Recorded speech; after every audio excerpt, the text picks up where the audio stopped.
大家好，我是米娅。今天我要来说一下 T3的这个高级版、便携版和我买的普通的超市的吹风机有什么区别。首先从功率上来说一下，超市的普通的吹风机是1875瓦的，和 T3这个高级版的瓦数是一样的。T3这个便携版是1200瓦的。这两个是都不支持全球电压的，这个便携版是支持全球电压的，它的那个电压是在这边调，是可以支持125伏和250伏的。这个 T3的高级版是有数字离子柔风技术、电气石植入和负离子发射器。这个便携版是只有电气石植入的，超市的吹风机是只有负离子发射器的。这两个都比较重，比较建议在家里面使用。这个便携版比另外两个要轻很多，而且它是可以折叠的，比较方便旅行的时候携带。两个是不可折叠的，但是这个便携版的后面是不可以拆卸清洗的，这两个的后面是都可以拆卸清洗的。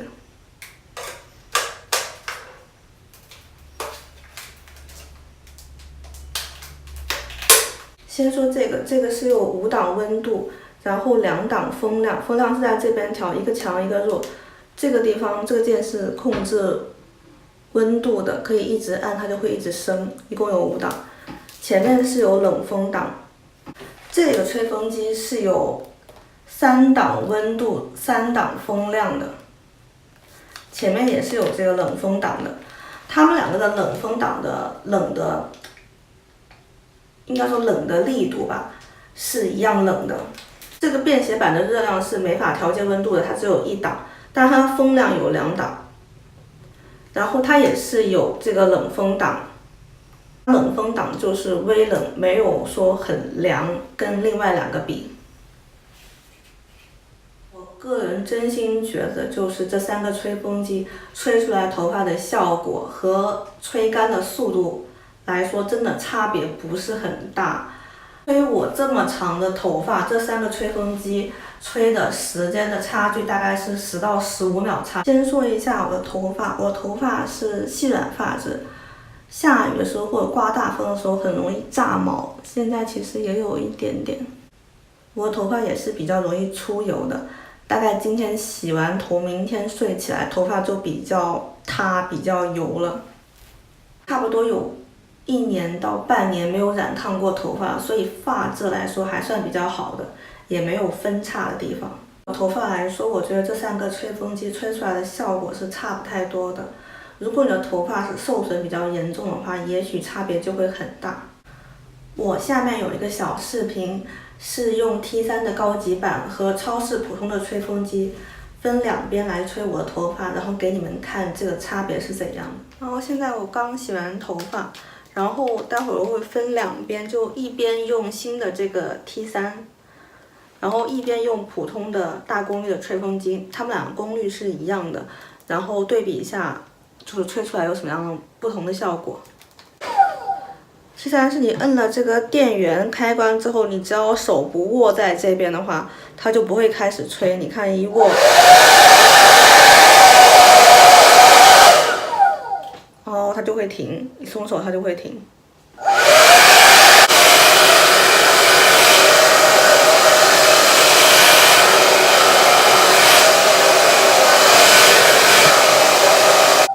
然后 T3这边已经吹完了，是这样的效果。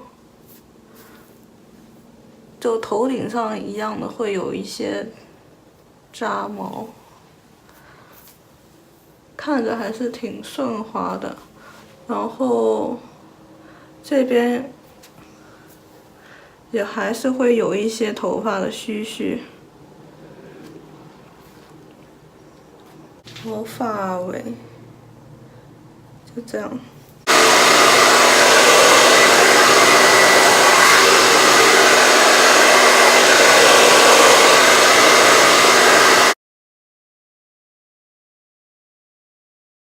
完了，看头顶头顶其实都是一样的，然后看须须也是差不多的，也没有说炸毛或者怎么样。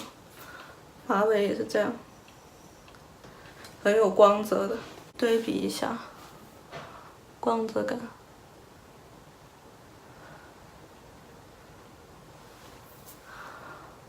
头发顶部都不炸毛，然后两边的须须都是差不多的，下面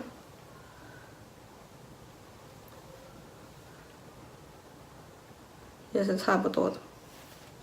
所以如果不说的话，两边其实看起来就像是同一个吹风机吹出来的。如果你有预算想找一台长得比较好看又适合家用功率大的吹风机的话，我比较推荐这个，确实是非常好看。如果你是比较喜欢旅行的人的话，我比较推荐这个，毕竟它比较轻巧，又可以折叠，不占地方，也不占重量，而且它支持全球电压。这个玫瑰金和白色的也是很好看的。这个吹风机真的是我很多年前在沃尔玛超市买的，差不多100多加币的样子。它可拆卸，然后吹出来头发的效果又跟 T3 的差不太多，因为它是含有那个负离子发射器的，它风量也够大，功率也够大，也有冷风档。这个性价比真的是很高。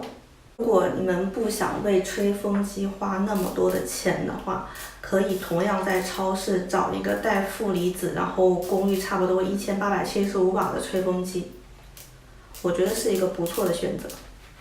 看到丝芙兰这款 T3 吹风机是有打折的，然后再加上会员的8折，它大概是我忘了，好像是140还是160的样子。那跟这个吹风机的差价就其实只差了几十块钱了。那我就会比较推荐这一个，它又比较好看，又全球电压又便携，所以按性价比来说，这个其实可以用的比较久。